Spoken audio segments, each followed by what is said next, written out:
So this week we're entering into the start of the pre-patch for the War Within, and edging us ever closer to starting the World Tool Saga when the War Within is released on the 22nd of August. And we're getting a few fairly big additions to World of Warcraft in this pre-patch that will certainly change aspects of the game arguably for the better, alongside a neat little event that's due to be with us on the 30th of July as part of the whole pre-patch. So without further ado, let's jump into what's here for the War Within's pre-patch. First, we now have the introduction of dynamic flying, which essentially follows suit from the previous edition of dragon riding throughout all of Azeroth, except this time we can now essentially perform the skills of dragon riding but on our regular flying mounts, meaning that you are no longer limited to just using those dragon riding mounts that originally allowed you to travel at extremely fast speeds. So have you ever wondered what it'd be like to fly at blistering pace speeds across Azeroth on the Ashes of Alar? Well, no longer will you wonder, the time is here, unless you don't have ashes, in which case sad times. Or ever wondered what it's like to blast through Northrendon invincible, as if you're Arthas himself? Well, the wait is over, unless you don't have invincible, in which case big sad. Or have you ever wondered what it's like to fly on Mimiran's head, as if it's truly an X-Wing fighter jet from Star Wars? Well, wait no longer unless... I mean,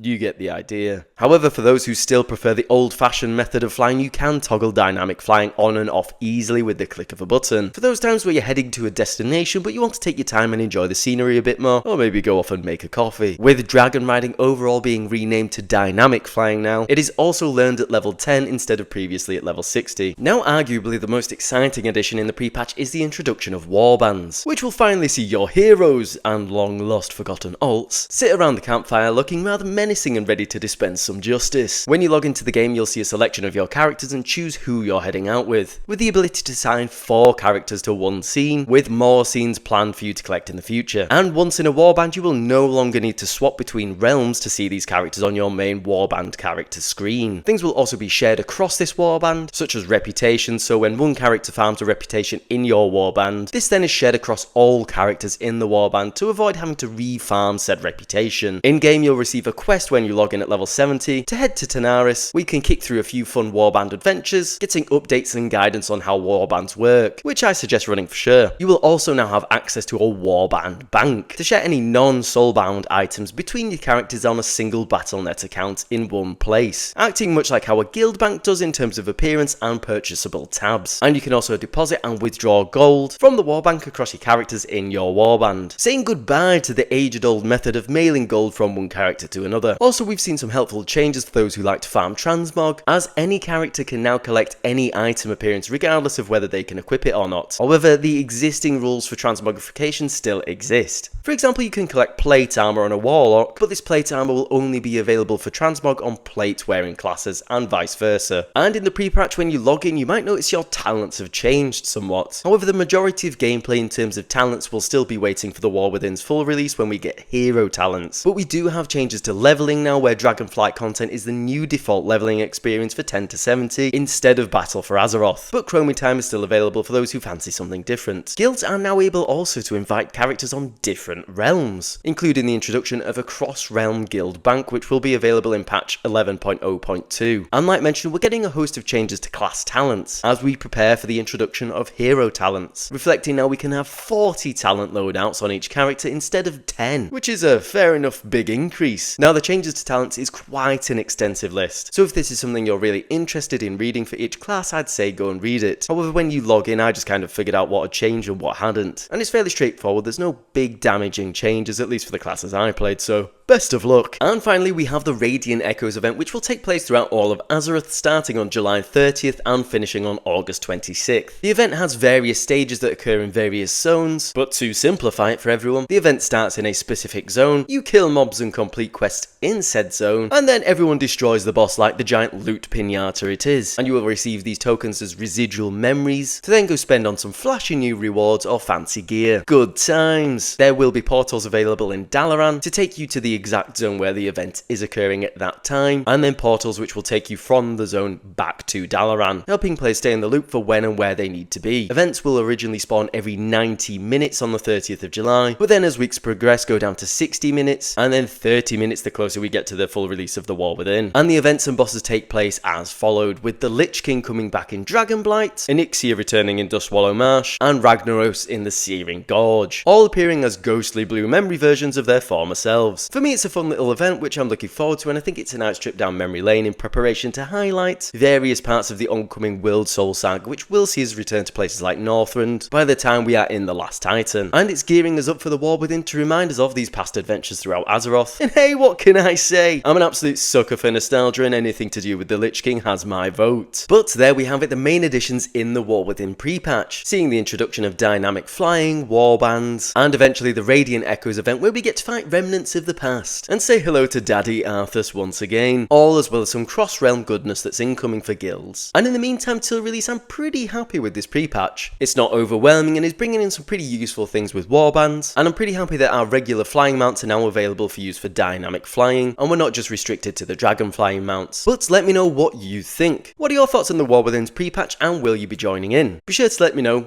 in the comments below. Yet, as always, take care out there, and I'll see you on the next one. As always, if you're new here, feel free to like and subscribe. And on that note, I think I'll say ta-ra for now, and I'll see you later.